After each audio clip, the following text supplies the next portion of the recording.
We're here at the 6th annual Arise Detroit's Neighborhoods Day, where we caught up with Executive Director Luther Keith. I'm Mariah Partee for YNN Logan Network. How did Arise Detroit come about? Arise Detroit came about as a result of some community leaders looking for a way to bring Detroit together in response to Bill Cosby some years ago going around the nation talking about ways to improve our cities and our urban communities. And the Skillman Foundation got a group of community people together to talk about what kind of idea would actualize this type of a vision. And at that time, I was working for the newspaper, and I had an idea that I said the good Lord sent to me to create a new organization that would be an advocate for community organizations and get people involved in programs on the ground floor to improve the community, clean up neighborhoods, mentoring, tutoring, dealing with literacy on a whole range of problems. And the Skillman Foundation funded that in January of 2006 to start the initiative that became Arise Detroit. And it's that was the impetus of it, and it's grown every year since. What was it about Arise Detroit that interested Detroit, especially coming from a journalism background? Well, for me personally, that's a hard question to answer because I didn't plan this. I planned to be a journalist for the rest of my life. I worked 30 years for the Detroit News and thought I would be doing that for a lot longer, but circumstances changed to some degree. But I've always been involved in community, writing about the community. I was a public editor at one point, working with a lot of community, and I wrote a column. So I was connected to the community anyway, and I still was a Detroiter who lived here, grew up here, and at the end of the day, a lot of the columns that I wrote about when I was a columnist dealt with how to improve Detroit. And so all of that kind of came together with the idea and this vision. I, in fact, had built a lot of relationships in the community. I wasn't just a reporter who wrote stories and then disappeared. I lived in the community and built a lot of relationships, and those are all came into play to help me form the relationships that were needed to create something like Arise Detroit. How did you get the entire city to get involved? Whew.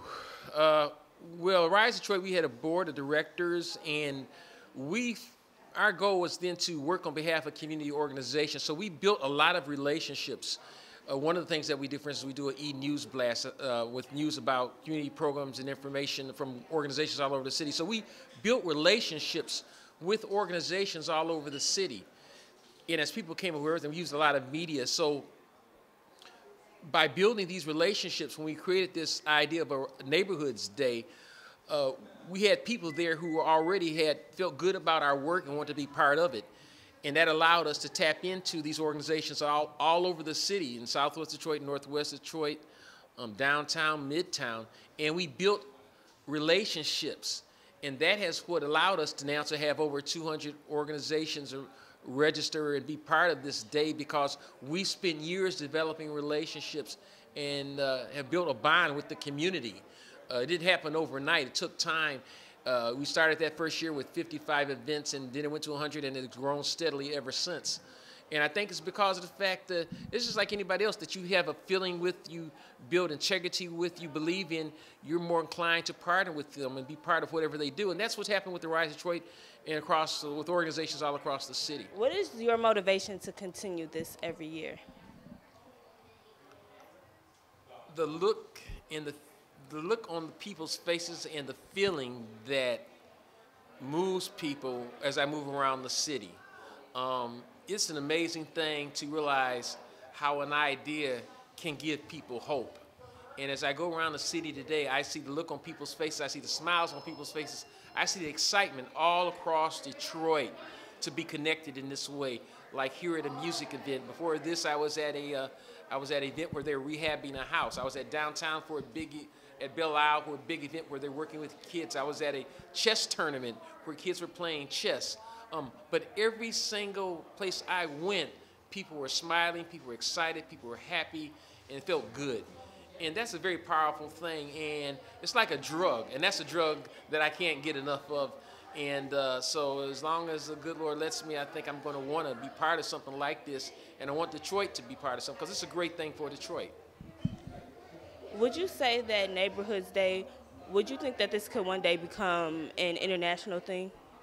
Well, certainly the model for what we do could be applied anywhere.